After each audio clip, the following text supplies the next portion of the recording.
Então, pessoal, artigo 16. Olhem só as considerações e as diferenças entre renúncia e revogação. A renúncia ao patrocínio deve ser feita sem menção do motivo que a determinou, fazendo cessar a responsabilidade profissional pelo acompanhamento da causa, uma vez decorrido o prazo previsto em lei, que nós já sabemos que é de 10 dias. Então, essa renúncia deve ser, de fato, feita sem menção do motivo. Deixa eu voltar aqui com a... Então, olha aqui, ó. Sem menção do motivo, tá? Às vezes a menção ao motivo pode até complicar o cliente naquela demanda, né? Imagina, vou renunciar porque o cliente não paga meus honorários, que dirá pagar a outra parte que está reclamando, né? Parágrafo 1º. A renúncia ao mandato não exclui responsabilidade por danos eventualmente causados aos clientes ou a terceiros. Ou seja, claro, dentro daquele prazo de 10 dias. Parágrafo 2º. O advogado não será responsabilizado por omissão do cliente quanto a documentos ou informação que lhe devesse fornecer para a prática oportuna de ato processual do seu interesse. Então, muitas das vezes, o prazo está aberto para a defesa entregar determinada documentação. E o advogado não cumpre. Gente, o advogado não pode ser punido por isso, porque a entrega dos documentos, muitas das vezes, deve ser feita pelo próprio cliente, né? Uma vez eu fui pedir o adiamento de um depoimento em sede policial de um cliente meu, e o delegado falou, olha, eu só defiro o adiamento do depoimento se você garantir que vai trazer o seu cliente. Eu falei, doutor, eu vou pedir o adiamento porque realmente ele está viajando aqui, tem passagem, né, tem passagem aérea para essa data, tal, né? Mas seriam 2 dias depois, ele já tinha comprado passagem já e recebeu a intimação em cima da hora. Ele falou, mas você garante que vai trazer seu cliente? Eu falei, doutor, não posso garantir. Eu vou orientá-lo a vir, sim, mas não posso arrastar o cliente. Se ele falar, eu não vou, eu não posso fazer nada, né? Mesma coisa para entregar a documentação. Depois, aí vem o artigo 17, olha aqui comigo. A revogação do mandato judicial, por vontade do cliente, não o desobriga do pagamento das verbas honorárias contratadas, assim como não retira o direito do advogado de receber o quanto lhe seja devido em eventual verba honorária de sucumbência calculada proporcionalmente em face ao serviço efetivamente prestado, né? Então, olha só, gente. Quando o cliente revoga, ele tem que pagar tudo, gente. Se eu contratar 100 mil reais para trabalhar numa causa, e no meio da causa o cliente desistir, ele vai ter que pagar os 100 mil reais. Claro, na prática não é assim, né? Às vezes o advogado foi desidioso, perdeu o prazo, mas com a sua prova é bonito assim mesmo, tá? Depois, caso o novo advogado que assumir a causa vier a ganhar a causa, os honorários sucumbenciais vão ser partilhados entre os 2 advogados. O antigo e o novo. Artigo 18. O mandato judicial ou eixo judicial não se extingue pelo decurso do tempo, salvo se o contrário for consignado no respectivo instrumento. Bom, olha aqui uma coisa, minha gente. Essa marcação que eu fiz agora, esse texto a partir do salvo, foi incluído agora. Porque até o Código de Ética Antigo, a procuração não tinha validade. O mandato não tinha validade. Claro, até o final do processo ele fica válido, já que foi passado com essa finalidade de atuar naquele processo. Mas agora, olha aqui, ó, procuração pode ter validade. Perceberam? Artigo 19. Nós já falamos isso no Estatuto, é repeteco. Advogados que trabalham juntos no escritório, seja em sociedade ou para cooperação recíproca, não pode ter ali dentro autor e réu. No mesmo escritório, não pode ter um advogado para o autor e outro advogado para o réu. É o que diz esse artigo 19, que repete os mesmos mandamentos que estão no Estatuto. Artigo 20. Sobrevindo conflito de interesses entre seus constituintes, e não conseguindo o advogado harmonizá-los, caber-lhe-á optar com prudência e discrição por um dos mandatos, renunciando aos demais, resguardado sempre o sigilo profissional. Então, isso aqui acontece da seguinte maneira. Um exemplo. Um advogado é procurado para fazer um divórcio amigável. E aí, basta um advogado para o casal. Porque se o divórcio é amigável, não tem lide, não tem litígio, né, não temos nem parte. Nós temos interessados em homologar um acordo. É o que a gente chama de jurisdição voluntária, não é isso? É a administração pública de direito privado. Então, o que acontece aqui é o seguinte. Se depois de já iniciado o divórcio, o processo, o pedido de divórcio amigável, se transformar em litigioso, se os clientes, né, o casal, marido e mulher, né, que estão se separando, se divorciando, se eles não chegarem a um consenso quem vai ficar com o advogado, quem vai optar é o advogado, utilizando-se da devida prudência e discernimento. Ele vai escolher com quem ele vai ficar, guardado sempre o sigilo profissional que ele sabe em relação ao outro, né? O que é difícil, mas... Bom, artigo 21. O advogado, ao postular em nome de terceiros, contra ex-cliente ou ex-empregador, judicial e extrajudicialmente, deve resguardar sigilo profissional. Então, aqui a situação é a seguinte. Imaginem que um advogado seja advogado de uma empresa. Exemplo, advogado do Banco Santander. Essa empresa é o Banco Santander. Eu sou advogado dela. 1, 2, 5, 10 anos, né? Aí eu saio e vou abrir um escritório para advogar contra vários bancos, inclusive contra o Banco Santander.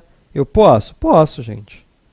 Mas eu tenho que ter cuidado para não ser naquelas mesmas causas em que eu era advogado já do banco, porque eu vou estar mudando de lado.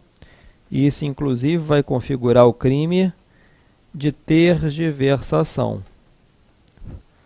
Artigo 355, parágrafo único do Código Penal. Mas em novas causas eu posso sim, desde que eu guarde o segredo que eu obtive lá naquela época em que eu fui advogado do banco. Tá bom?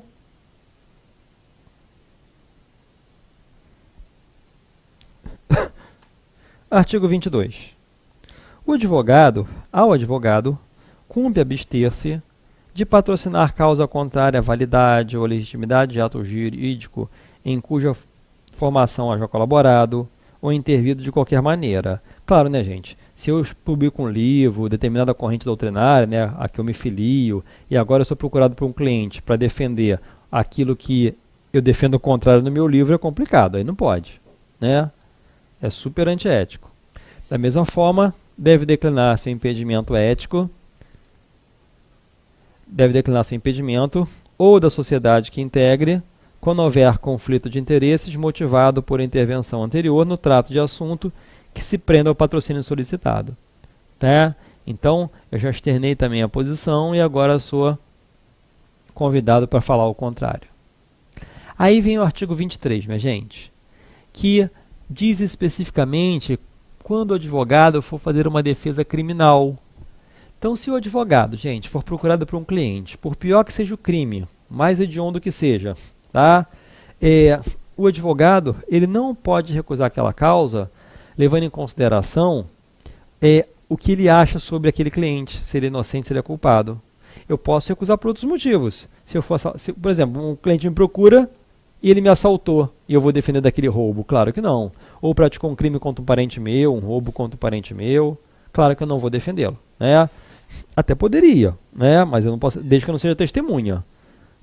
Porque às vezes tem parentes também que não se falam, né? Enfim, um exemplo, a pessoa não fala com o tio foi assaltado, eu posso defender o bandido lá, né? O acusado, né? Porque eu não sou, ali eu não teria, tem as regras de impedimento, mas que não se aplicam a esse caso, né? Agora, se o assaltante praticar um crime contra mim, aí eu não vou defendê-lo porque eu vou ser testemunha e advogado, não dá. Tá? Então aqui a lei diz o seguinte: é direito e dever do advogado a assumir a defesa criminal sem considerar sua própria opinião sobre a culpa do acusado. Tá? Aí vem o parágrafo único.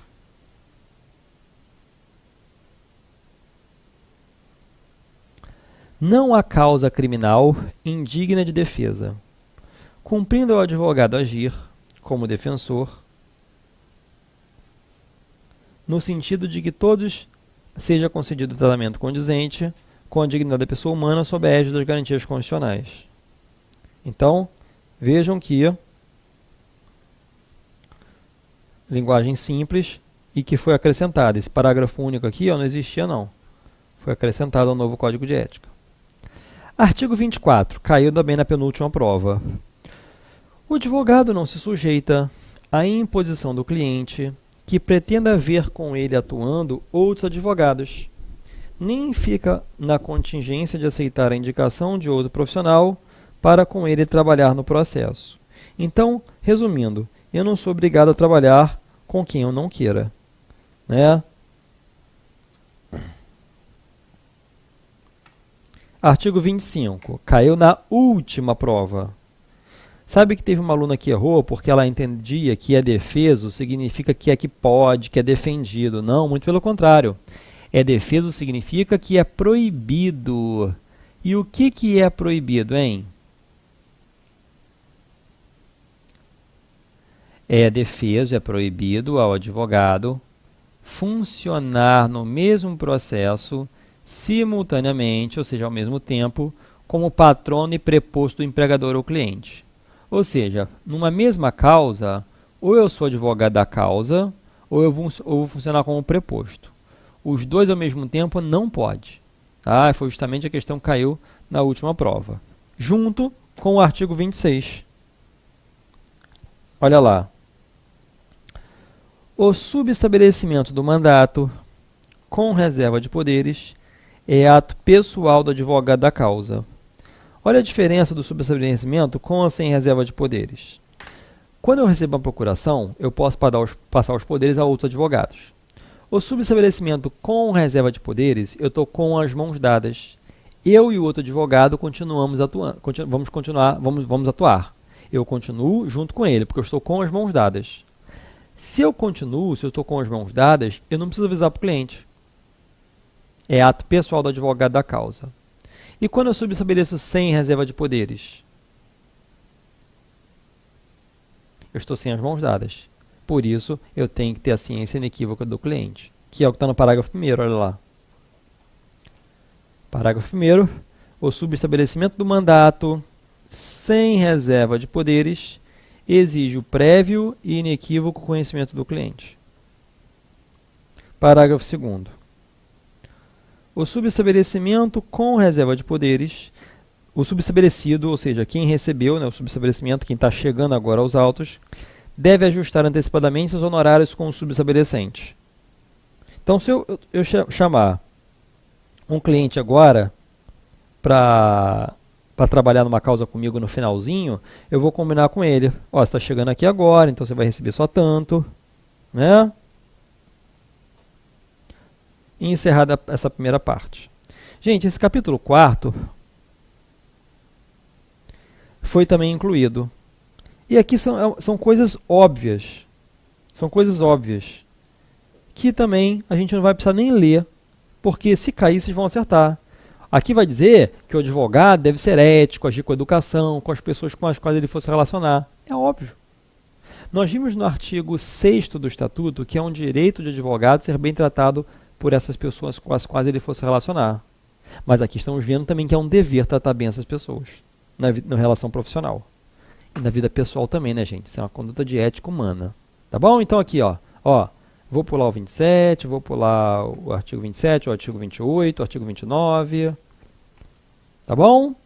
E aí vamos para a advocacia pro bono, que caiu na nossa penúltima prova, que já era quando podia se pedir o novo Código de Ética. Então, vejam como é que eles estão pedindo cada vez mais as novidades, né? Bom, no exercício da advocacia pro bono, ao atuar como defensor nomeado, conveniado ou dativo, O advogado empregará zelo e dedicação habituais, de forma que a parte por ele assistida se sinta amparada e confie no seu patrocínio. Claro, gente, não é só porque eu vou fazer de graça que eu vou fazer de qualquer jeito, né? Aí, o parágrafo 1º vem explicando o que é advocacia pro bono. Considera-se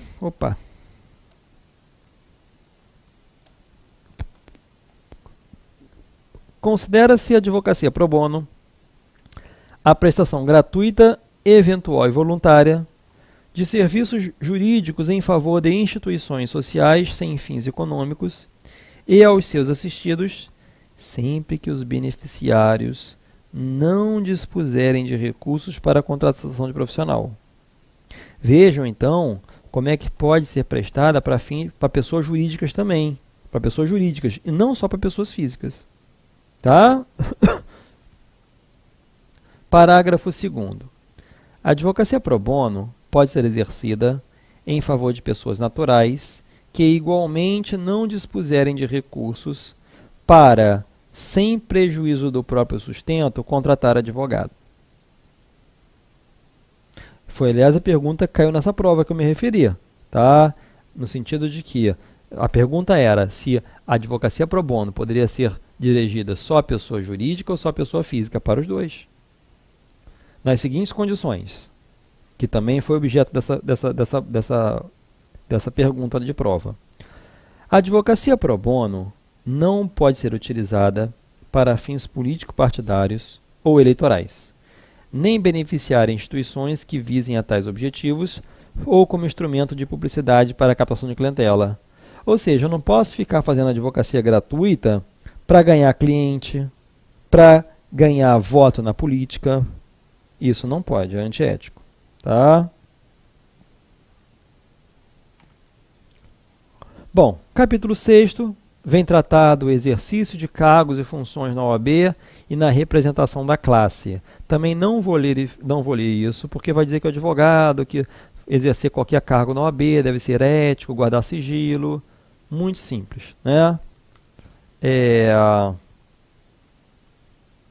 Aliás, eu vou fazer o seguinte. Eu vou ler sim, gente. Eu vou ler porque pode ser que caia uma pergunta disso aqui na prova. Tá? Vou ler sim. Venham comigo. O advogado no exercício de cargos ou funções em órgãos da Ordem dos Advogados do Brasil ou na representação da classe junto a quaisquer instituições, órgãos ou comissões, públicos ou privados, manterá a conduta concetânea com as disposições deste Código que revele plena lealdade aos interesses, direitos e prerrogativas da classe dos advogados que representa. Molezinho isso aqui. Aí vem o artigo 32. Não poderá o advogado, enquanto exercer cargos ou funções nos órgãos da OAB, ou representar a classe junto a quaisquer instituições, órgãos ou comissões públicos ou privados, firmar contrato oneroso de prestação de serviço ou fornecimento de produtos com tais entidades, nem adquirir bens imóveis ou móveis infungíveis de qualquer órgão da OAB ou ex-aliená-los. Claro, né? Porque aí ele vai estar diretamente, né, influenciado, né, ou seja, aliás, com influência, né, seria aí até o perigo de tráfico de influência para alguma coisa que ele precisasse. Parágrafo único. Não há impedimento ao exercício remunerado de atividade de magistério na Escola Nacional da Advocacia, na ENA, nas escolas de advocacia, nas ESAs, na Escola Superior da Advocacia, nas bancas do exame de ordem, observados os princípios da moralidade e da modicidade dos valores estabelecidos a título de remuneração. Artigo 33. Salvo em causa própria, cuidado que na prova eles podem botar o quê? Mesmo em causa própria. Então, salvo em causa própria, porque pode, não poderá o advogado, enquanto exercer cargos ou funções em órgãos da OAB, ou tiver assento em qualquer condição nos seus conselhos, atuar em processos que tramitem perante a entidade, nem oferecer pareceres destinados a instruí-los. Parágrafo único. A vedação estabelecida neste artigo não se aplica aos dirigentes de seccionais quando atuem nessa qualidade como legitimados a recorrer nos processos em trâmite perante os órgãos da OAB. Parágrafo único. A vedação estabelecida nesse artigo não se aplica aos dirigentes de seccionais quando atuem nessa qualidade como legitimados a recorrer nos processos em que tramite perante os órgãos da OAB. Ou seja, porque o presidente do conselho seccional, por exemplo, ele mesmo pode recorrer de ofício. Tá legal? Artigo 34. Ao submeter seu nome à apreciação do Conselho Federal ou dos conselhos seccionais com vistas à inclusão em listas destinadas ao provimento de vagas reservadas à classe nos tribunais, no Conselho Nacional de Justiça ou no Conselho Nacional do Ministério Público e em outros colegiados, o candidato assumirá o compromisso de respeitar os direitos e prerrogativas do advogado, não praticar nepotismo, nem agir em desacordo com a moralidade administrativa e com os princípios deste Código no exercício de seu mistério. Maravilha? Muito bem. Aí a gente entra num tema muito importante, que é o do sigilo profissional. Quando a gente estava estudando os direitos do advogado, lá no artigo 7º, do Estatuto, especificamente no inciso 19, que traz o sigilo profissional, a gente até leu uma determinação lá que se repete aqui, mas existem outras considerações que são tratadas apenas no Código de Ética. Então, sobre sigilo profissional, é muito importante que a gente saiba do seguinte. Todas as informações que o advogado obtiver no exercício da sua profissão, já nasce para ele a obrigação de guardar o segredo. E essa obrigação de guardar o segredo, ela surge, ela nasce, independentemente de ser passado uma procuração, independentemente de ser fechado um contrato, e independentemente de o cliente pedir. Porque o sigilo profissional, ele tem caráter público, gente. É inerente à profissão. O cliente não precisa ficar pedindo ao advogado, vou te contar, mas por favor não conta para ninguém não. Não precisa. Isso é inerente à profissão. Só que às vezes, esse sigilo profissional pode ser violado. Aliás, a gente sabe que é crime, né? Artigo 154 do Código Penal diz que constitui crime violar sigilo profissional, salvo se tiver um justo motivo. E alguns exemplos de justo motivo nós vamos inclusive encontrar aqui nesse capítulo do Código de Ética, como para defender, como por exemplo, para defender a vida de alguém, a honra de alguém, quando o cliente afrontar o advogado. Vamos aqui ver comigo para a gente não perder nenhum detalhe. Então vamos lá.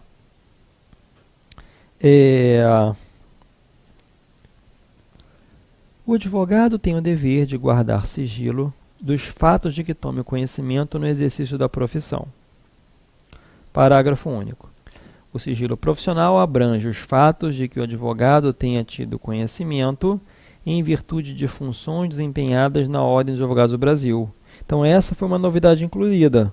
Ou seja, o advogado que ocupa cargos na OAB e venha tomar conhecimento de alguma coisa lá, deve realmente guardar o sigilo. Artigo 36. O sigilo profissional é de ordem pública, independendo de solicitação de reserva que lhe seja feita pelo cliente. Aquilo que eu já disse a vocês. O cliente não precisa pedir. Parágrafo 1º. Presume-se confidenciais as comunicações de qualquer natureza entre advogado e cliente, seja por e-mail, telefone, carta, WhatsApp, seja lá qual for. Parágrafo 2º. O advogado, quando no exercício das funções de mediador, conciliador e árbitro, se submete às regras de sigilo profissional. Também novidade trazida pelo nosso Código de Ética e Disciplina atual. Artigo 37. Outro ponto de vista. Outro aspecto. O sigilo profissional cederá, ou seja, ele pode ser violado, em face de circunstâncias excepcionais que configurem justa causa, como nos casos de grave ameaça ao direito à vida, à honra ou que envolvam defesa própria. Então, se o cliente vai ao seu escritório, avisa que vai sair de lá, vai matar alguém, é claro que você pode violar o segredo para se defender. Aliás, para defender aquela pessoa. Para defender sua própria vida, para defender a honra de alguém. Se você, por exemplo, souber que... se você souber, por exemplo,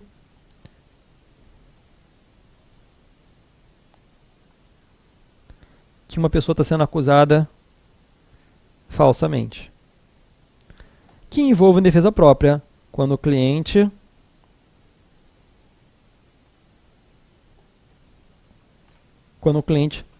acusa o advogado de um crime que ele praticou, tá? Tá bebendo água aqui, senão a garganta seca muito, tá bom, gente? Olha só aqui uma coisa. A pergunta que caiu foi assim. Um advogado recebeu um cliente no seu escritório e o cliente confessou que ele mesmo praticou homicídio. Inclusive confessou na frente dos seus pais, confessou na frente dos estagiários e de outros advogados. Só que no dia do julgamento, por ocasião do seu interrogatório, o réu, o cliente, disse ao juiz e aos jurados que não foi ele que matou a pessoa, não. Ele disse, não, fui eu que matei, não. Quem matou foi o meu advogado. Ele acusou o advogado de um crime que ele, cliente, praticou. Então, claro que o advogado podia violar o segredo para se defender. Tá bom? Artigo 38. O advogado não é obrigado a depor em processo ou procedimento judicial, administrativo ou arbitral, sobre fatos a cujo respeito deva guardar sigilo, né? Que é a mesma coisa do artigo 7º, inciso 19 do Estatuto. Tranquilidade? Muito bem. Aí a gente vai começar agora a estudar publicidade, gente. Um tema também extremamente importante. Bom, vejam só o seguinte. A publicidade, ou seja, a propaganda para a advocacia, ela varia de país para país, né? Aqui no nosso país, aqui no Brasil, a publicidade ela é permitida com algumas restrições. Vejam que tem países em que ela é liberada com mais amplitude. Por exemplo, nos Estados Unidos pode ter propaganda de advogado na televisão, aqui não pode. Então eu vou fazer aqui ó, uma divisão para traçar as normas gerais acerca do que pode